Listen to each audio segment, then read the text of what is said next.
బాలకృష్ణ కెరీర్‌లో ఒక classic cinema 'Aditya 369'. ఈ సినిమా రికార్డ్ విజయం సాధించింది.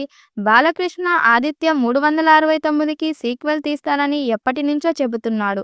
అయితే ఇది ఇప్పటివరకు ఎలాంటి కార్యరూపం దాల్చలేదు. అయితే ఇప్పుడు తాజాగా మరోసారి సేమ్ స్టేట్మెంట్ ఇచ్చారు. ఇప్పుడు తీస్తే మాత్రం ఇదే సరైన సమయం అంటున్నారు నందమూరి అభిమానులు.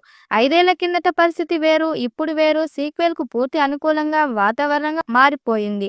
కాబట్టి 'ఆదిత్య 369' సీక్వెల్ చేయాలంటే ఇదే సరైన సమయం. ఇక బాలయ్య ఏమాత్రం ఆలస్యం చేయకుండా ఈ సినిమాను మొదలు పెట్టాలని కూడా ఆయన అభిమానులు ఎంతగానో కోరుకుంటున్నారు. అయితే బాలకృష్ణ మాత్రం ఎప్పటిలానే ఈసారి కూడా ఆ మాటను దాటేశారు. 'ఆదిత్య 369' సీక్వెల్ కథను ఒక రాత్రిలో పూర్తి చేశానని తెలిపాడు. కథ బాగా వచ్చిందని, ఎప్పుడెప్పుడు మొదలు పెడదామా అని ఆతృతగా ఉన్నానని చెప్పారు. కానీ అంతకు మించి ఇంకేం అభిమానులకు చెప్పలేదు.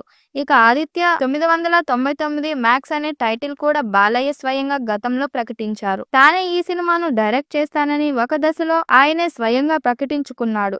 కొడుకు మోక్షజ్ఞ ఇందులో నటించే అవకాశం ఉందంటూ పలు వార్తలు కూడా వచ్చాయి. ఈ ప్రాజెక్ట్ మాత్రం ఇంకా ముందుకు వెళ్లటం లేదు.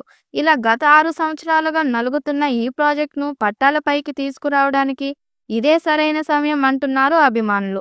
ఇక ఈ సంవత్సరం అయినా బాలయ్య ఈ సీక్వెల్ మొదలు పెడతారేమో చూడాలి. గొప్ప సైన్స్ ఫిక్షన్ చిత్రాల్లో నందమూరి బాలకృష్ణ నటించిన 'ఆదిత్య 369' కూడా ఒకటి.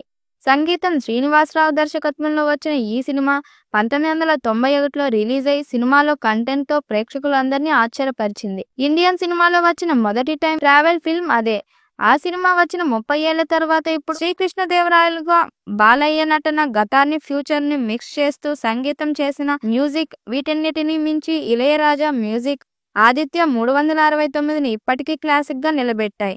టాలీవుడ్లో ప్రస్తుతం ఎక్కువగా సీక్వెల్ ట్రెండ్ నడుస్తున్న నేపథ్యంలో 'ఆదిత్య 369' సీక్వెల్ను తెరకెక్కించడానికి ఇదే కరెక్ట్ టైం అని బాలయ్య ఫ్యాన్స్ అభిప్రాయపడుతున్నారు.